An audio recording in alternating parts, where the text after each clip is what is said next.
কোনো মানুষকে খুব ভালোভাবে যদি চিনতে চান, তাহলে হচ্ছে তার সাথে মিশতে হবে। তার বিহেভিয়ার গুলা জানতে হবে। সে কিভাবে কাজ করে, কোথায় কাজ করে, কিভাবে কখন রাগে, কখন হাসে, এই জিনিসগুলো তেমন জানতে হবে। তাহলে হচ্ছে ওই মানুষকে খুব ভালোভাবেই চিনতে পারি।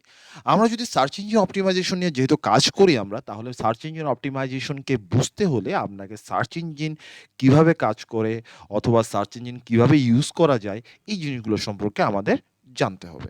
তো ধরুন যে আমি সার্চ ইঞ্জিন নিয়ে জানতে চাই, সেজন্য হচ্ছে আমি হচ্ছে পপুলার সার্চ ইঞ্জিন google.com এ চলে গেলাম এবং এই google.com এ সার্চের অনেক ধরনের নিয়ম আছে। অনেকভাবে আমরা হচ্ছে খুব শর্টকাটে গুরুত্বপূর্ণ জিনিসটা খুঁজে বের করে আনতে পারি। যেমন আমি ধরুন যে আম এসইও নিয়ে পড়াশোনা করব। সেজন্য হচ্ছে এসইওর টিউটোরিয়াল গুলা দেখতে চাই। তাহলে এসইও টিউটোরিয়াল গুলো দেখতে চাইলে আমরা কি করতে পারি? আমরা লিখতে পারি যে ধরুন যে অথবা আমরা দেখতে চাই পাইথন টিউটোরিয়াল দেখতে চাই। যে পাইথন টিউটোরিয়াল। এখন আমি চাচ্ছি যে আমি শুধুমাত্র পিডিএফ গুলা পড়ব। তাহলে আমি এখানে লিখতে পারি ফাইল টাইপ এরপরে কোলন দিব একটা এরপর লিখে দিব পিডিএফ। তাহলে সার্চে যে রেজাল্ট গুলো আসবে সবগুলোই কিন্তু মেক্সিমাম জিনিস হচ্ছে পিডিএফ এ চলে আসবে। দেখুন এখানে সবগুলোই কিন্তু পিডিএফ। এই যে এখানে পিডিএফ, এই যে পিডিএফ, এই যে পিডিএফ, এখানে কিন্তু পিডিএফ দেখাচ্ছে। দ্যাট মিনস হচ্ছে আমরা নির্দিষ্ট কোনো ফাইল টাইপ খুঁজে বের করতে গেলে আমরা জাস্ট সার্চ কোয়েরি শেষে যুক্ত করে দিব কি ফাইল টাইপ কোলন এরপর হচ্ছে তার এক্সটেনশনটা। আপনি চাইলে ইমেজ সার্চ দিতে পারেন। যেমন ধরুন যে আমি সার্চ দিতে যাচ্ছি ইমেজ, তাহলে হচ্ছে এখানে লিখে দিব পিএনজি এভাবে সার্চ দিয়ে দিব। তাহলে হচ্ছে এখানে কোনো টিউটোরিয়াল দেখাবে না। কারণ ইমেজ হচ্ছে একটা ইমেজ সেকশনে থাকবে। আর ইমেজ সেকশনের মধ্যে এখানে যেই সব ফাইলগুলো দেখাবে সেগুলো কিন্তু পিএনজি। দেখুন এখানে কিন্তু পিএনজি অটোমেটিক্যালি সিলেক্ট করা হয়ে গেছে। মানে খুব সহজেই হচ্ছে আমরা এই জিনিসটা করতে পারি। এবার ধরুন যে আমি হচ্ছে রেগুলারলি পড়ি ধরুন যে W3 Schools। W3schools.com হচ্ছে আমার প্রোগ্রামিং এর কারণে বিভিন্ন সময় আমাদের কাজে লাগে। এখন আমি চাচ্ছি যে হ্যাঁ, W3schools.com এর মতো অন্যান্য যে সাইটগুলো আছে সেগুলোর একটা লিস্ট। তাহলে আপনাকে কিভাবে করতে হবে? আপনি এভাবে সার্চ দিবেন পাইথন টিউটোরিয়াল বা টিউটোরিয়াল এভাবে সার্চ দিবেন এবং সার্চ দিয়ে হচ্ছে আপনাকে এগুলো খুঁজে বের করতে হবে। তো আমরা হচ্ছে গুগল দিয়ে চাইলে হচ্ছে আমরা খুব সহজে খুঁজে বের করতে পারি। এটার জন্য লিখতে হবে রিলেটেড কোলন এরপরে হচ্ছে আপনি ওয়েবসাইটের নামটা দিয়ে দিবেন।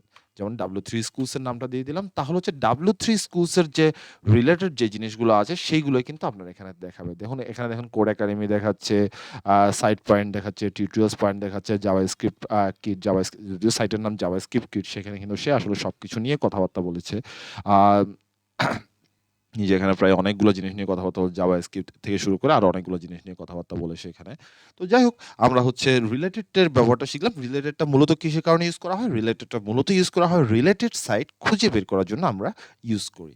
ধরুন যে আমি হচ্ছে সার্চ দিতে চাই, ধরুন যে এখন হচ্ছে iPhone, এই যে দেখুন এখন এখানে সার্চ করছি যেটা একটু আগেই সার্চ দিয়েছিলাম। সেটা হচ্ছে iPhone 12, তারপর হচ্ছে সাইট কোলন পিসি ম্যাক। অর্থাৎ এই সাইটের মধ্যে iPhone 12 এর সম্পর্কে যত লেখা আছে সেই লেখাগুলো আমি পড়তে চাই। তাহলে দেখুন iPhone 12 সাইট এরপরে কোলন দিলাম পিসি ম্যাক, অর্থাৎ একটা নির্দিষ্ট সাইটের নাম দিলাম। তাহলে শুধুমাত্র ওই সাইটের রিলেটেড যেই iPhone 12 নিয়ে যেসব কথাবার্তা আছে সেগুলোই কিন্তু এখানে দেখাবে। একইভাবে হচ্ছে আমরা চাইলে কোনো সাইটকে বাদও দিতে পারি। ধরুন যে আমি iPhone 12 এবং পিসি ম্যাকের রেজাল্ট পড়তে চাই না। আমি সেখানে শুধুমাত্র পিসি ম্যাকটা বাদ দিতে চাই। তাহলে হচ্ছে একটা মাইনাস দিয়ে দিব। তাহলে হচ্ছে আর কখনো হচ্ছে যে মানে এখানে পিসি ম্যাক দেখাবে না। আপনি চাইলে ধরুন যে পিসি ম্যাক বাদ না দিয়ে আপনি চাচ্ছেন যে জিএসএম অ্যারেনা বাদ দিয়ে দিবেন।